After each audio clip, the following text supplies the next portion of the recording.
Pakistan international air line کی جانب سے حجاج کرام کی واپسی کا سلسلہ شروع ہو چکا ہے،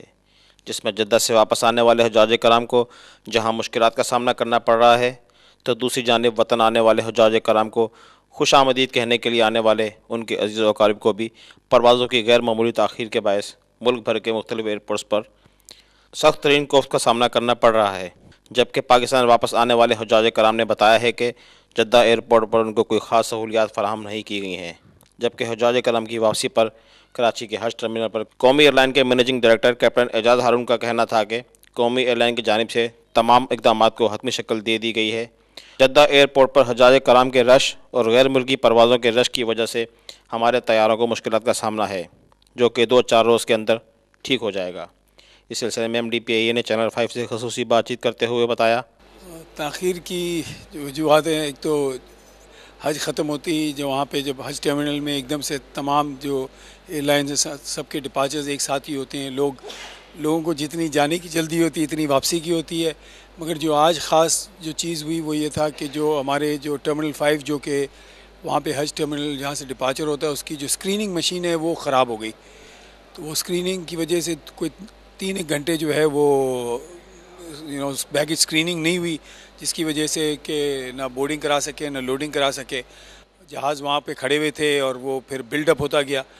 اور آپ کو پتہ ہے جیسے دن میں ہماری تقریباً 11 فلائٹیں، اسی طرح دوسری ایئر لائنس کی بھی ہیں، ہر گھنٹے پہ ایک فلائٹ آ رہی ہے ہم لوگوں کی، اسی طریقے سے دوسری ایئر لائنس کی ہیں، تو وہ اور جہازوں پہ جہاز آتے گئے اور جو پہلے والے کلیئر نہیں ہوئے، تو جو پروسیسنگ بیز ہیں وہ ایک مطلب کنجیشن سی ایک ہو گئی، بٹ اینی وے اب وہ عموماً حج میں ہر سال ہوتا ہے، دس از نتھنگ ان یوزول، تو ایک آدھ دن کے اندر اسٹیبلائز ہو جائے گا۔ اور پھر اب جو فلائٹیں لیٹ چلیں، جب لیٹ پہنچی تو وہی جہاز ٹرن اراؤنڈ کر کے دوبارہ جاتے ہیں، وہ بھی لیٹ پہنچیں، تو وہ 1-2 دن کے اندر میرے خیال میں یہ جو ڈیلے کا جو سلسلہ ہے انشاءاللہ ختم ہو جائے گا۔ حجاج کرام کی واپسی پر MDPIA نے ان کو پھولوں کے ہار پہنائے اور PIA کی جانب سے تمام حجاج کرام کو تحفتاً آب زمزم فراہم کیا گیا۔ جبکہ فریض حج ادا کر کے کراچی حج ٹرمینل واپس آنے والے خواتین اور مرد حجاج کرام نے بتایا، وہاں پہ کچھ اور فلائٹس وہاں پہ شیڈول تھیں اور جگہ نہیں تھی، اس وجہ سے بے انتظامی تھی اور اتنا سست کام تھا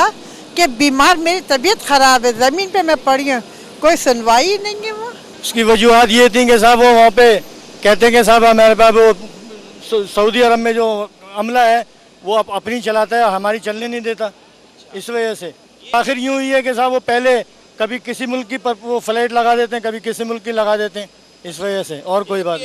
نہیں۔ PIA کی طرف سے کوئی شکایت نہیں ہوئی جی۔ کوئی انتظامات نہیں تھے، نہ کھانے پینے کا کوئی وہاں تھا، ہم لوگ صبح 7 بجے سے بیٹھے ہوئے تھے اور اب پہنچے 24 گھنٹے میں۔ آخر کی وجہ وہاں پر یہ بتائی گئی کہ جدہ والوں نے دیر لگائی ہے، اس میں PIA والوں نے کہا کہ یہ ہمارا قصور نہیں ہے، ہمیں لیٹ کیا۔ پہلے پشاور کی فلائٹ تقریباً 5 گھنٹے لیٹ ہوئی اور پھر اسی طرح سے ہماری فلائٹ بھی آگے لیٹ ہوئی۔ ہم وہاں پہ بس سڑک پہ بیٹھے رہے، ایئرپورٹ کی جو سڑکیں ہوتی ہیں، اور انتظار کرتے رہے، اس کے بعد پتہ چلا کہ بس اب چلے گی فلائٹ۔ PIA کی جانب سے عازمین حج کی واپسی کا سلسلہ شروع ہو چکا ہے۔ پہلی پرواز کے اندر عازمین حج کو جدہ سے کراچی کے لیے کئی مشکلات کا سامنا کرنا پڑا ہے، جس کو صحیح کرنے کی ضرورت ہے۔ کیمرہ مین سید فراز احمد کے ساتھ رانا خالد، چینل 5 کراچی۔